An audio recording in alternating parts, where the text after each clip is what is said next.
Bismillahirrahmanirrahim. Salam alaikum wa rahmatullahi ta'ala wa barakatuh. Alors, aujourd'hui, on a une leçon d'orthographe pour les 5e AP et même pour les autres niveaux. Alors, aujourd'hui, on va faire les accents. Alors, il y a 3 accents en français. On a l'accent aigu qui porte uniquement sur le E ou bien sur la voyelle E. Alors, l'accent aigu, on la trouve que sur la voyelle E. Accent grave qui porte sur le E, A, U. Alors, on trouve l'accent grave sur la lettre A, bien la voyelle A, c'est des voyelles. On trouve l'accent grave sur le E et on trouve l'accent grave aussi sur la lettre U. L'accent circonflexe qui porte sur toutes les voyelles sauf le Y. Alors, on trouve l'accent circonflexe ou bien on dit aussi un chapeau chinois. Alors, on le trouve sur la lettre A, E, I, O, U. Ça veut dire on trouve l'accent circonflexe sur toutes les voyelles sauf la voyelle Y. On a la première règle, on utilise un accent aigu lorsque la voyelle E est la première lettre du mot. Alors, quand on trouve la voyelle E au début du mot, donc on utilise quoi? On utilise un accent aigu. Exemple, établi, élection, étendre. Et on a d'autres mots, bien sûr. La deuxième règle, on utilise l'accent aigu lorsque la voyelle E est la dernière lettre du mot.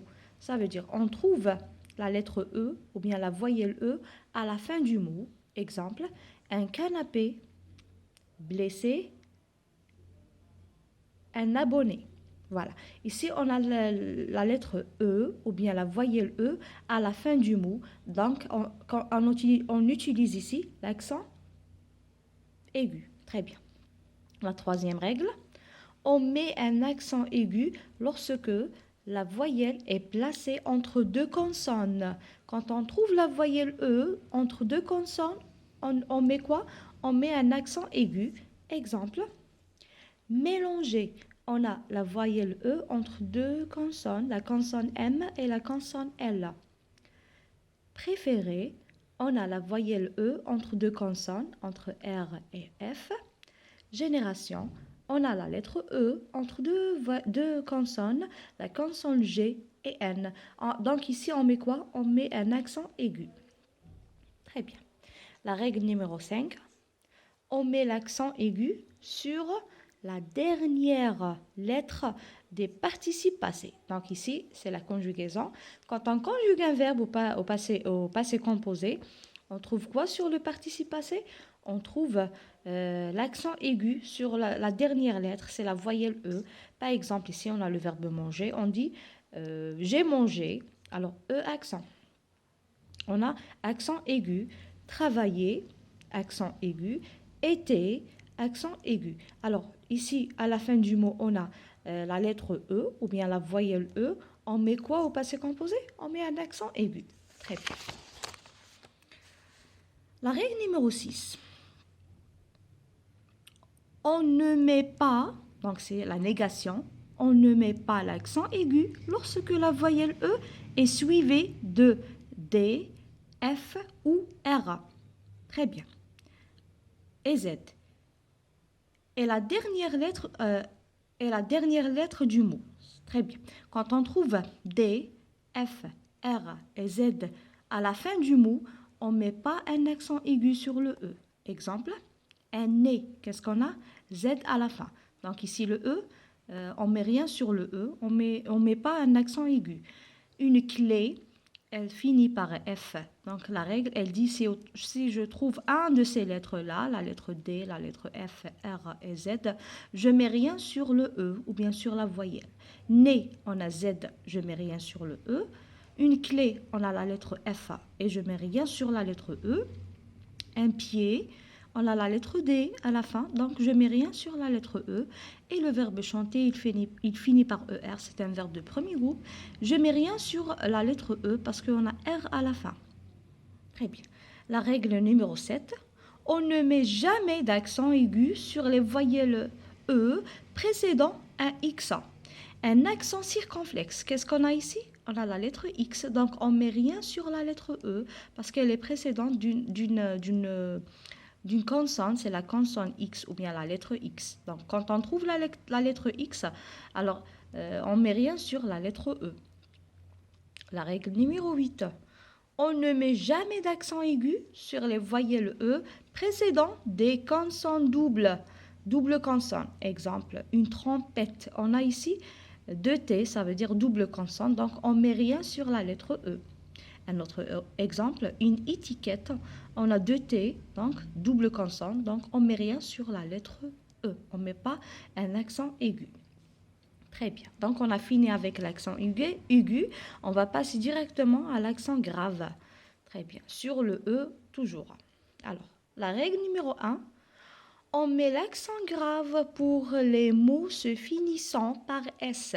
N'est pas la marque du pluriel. Quand on trouve des mots qui se finissent par S, mais ce n'est pas la marque du pluriel, hein, c'est le radical. Alors, on met quoi? On met un accent grave. Exemple, après. Alors, après, le mot après, il finit par S, mais ce n'est pas la marque du pluriel.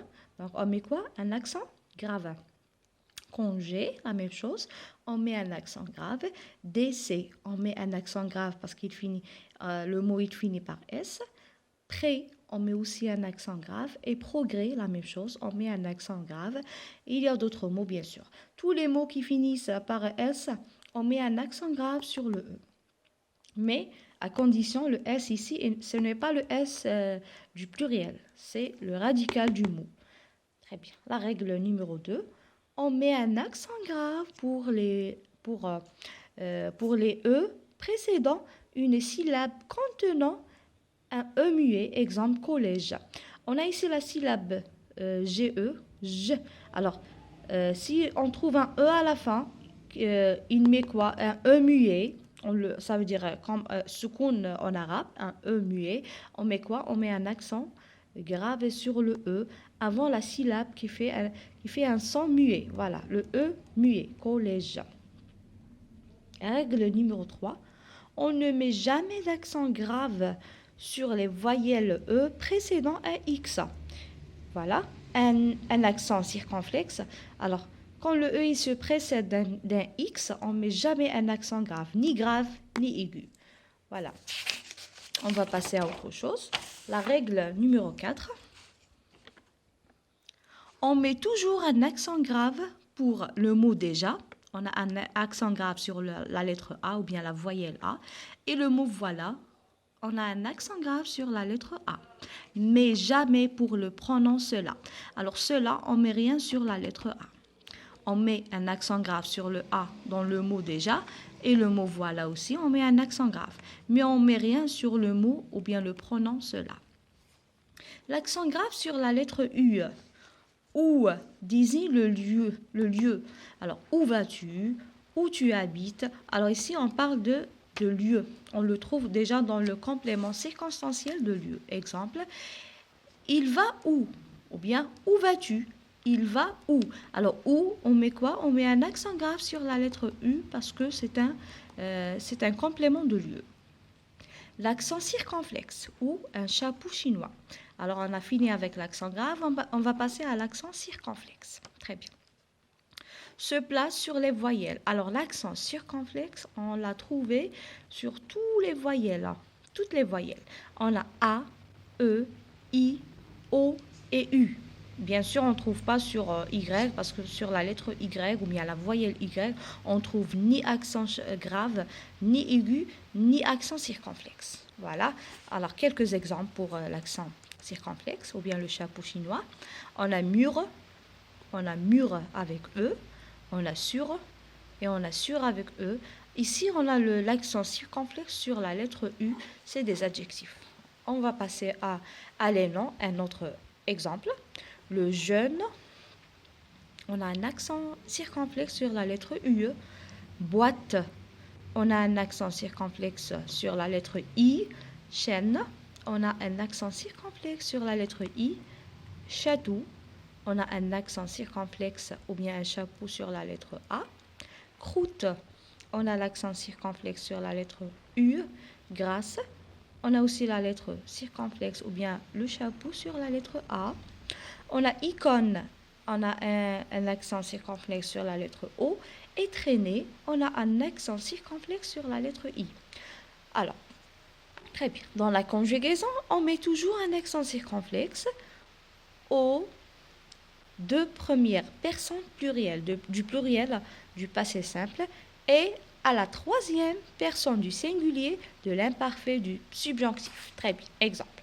Ne fume, c'est le verbe être au passé simple. On dit ne fume. Nous chantâmes, la même chose, c'est le passé simple. Vous fîtes la même chose sur le passé simple. Alors ici, on a l'accent sur la lettre I. Ici, on a l'accent circonflexe sur la lettre A. Et ici, on a l'accent circonflexe sur la lettre U. Donc ici, on fait l'accent dans le passé composé des verbes suivants ou bien dans l'imparfait du subjonctif. Alors ici, on va voir l'imparfait du subjonctif. Alors, qu'il chanta, on a l'accent circonflexe sur la lettre A. Et qu'il vit, on a l'accent circonflexe sur la lettre I. Donc ici, c'est l'imparfait du subjonctif. Très bien. Ici, j'ai dessiné un petit dessin pour expliquer les accents, les trois accents qu'on a dans la langue française. On a l'accent aigu, comme ça. On a l'accent grave, je monte, comme ça. Et au milieu, on a l'accent circonflexe. Voilà. Alors, l'accent aigu sur la lettre E, toujours, la lettre E, on trouve l'accent aigu. Ici, l'accent grave, on la trouve aussi sur la lettre E. Pourquoi pas, oui. Et on a aussi l'accent circonflexe ou bien le chapeau chinois. Très bien. On a un petit exercice sur le livre ou bien le manuel de 5e AP. La leçon d'orthographe. On a un petit texte et on va faire sortir quelques mots. On a ici l'accent aigu, l'accent grave et l'accent circonflexe. L'accent aigu, on a fait sortir le mot blessé. On a accent aigu à la fin. Et, blessé. Et. Alors l'accent aigu, il se prononce toujours et. En passant à la lettre grave, on a E avec accent grave, A avec accent grave et U avec accent grave. Le mot ramène, ramène. Ici, on a E avec un accent grave. On passe à l'accent circonflexe, c'est le E avec chapeau ou bien O avec chapeau. On a le mot tête. Alors, le E ici, il contient un accent circonflexe. Voilà. Alors ici, on a un exercice. Complète les mots suivants avec E, O, et. Voilà, E, O, et. Puis écrire des phrases avec ces mots-là. Alors, on va dire qu'est-ce qu'il manque ici comme une voyelle. Alors, la panthère rose. Ici, je mets un accent grave. Voilà, parce que ici, le E, il est entre deux consonnes. Voilà, très bien. Le réveil. Alors, ici, je prononce E, donc je mets E. Réveil avec un accent aigu. Fenêtre avec un accent circonflexe. Et hôpital avec un accent circonflexe sur la lettre O. Très bien. Alors, voilà, c'est ça la leçon. Aujourd'hui, on a fait la leçon des accents. En français, il y a 3 accents, accent aigu, grave et circonflexe. Et shukran, merci beaucoup et au revoir.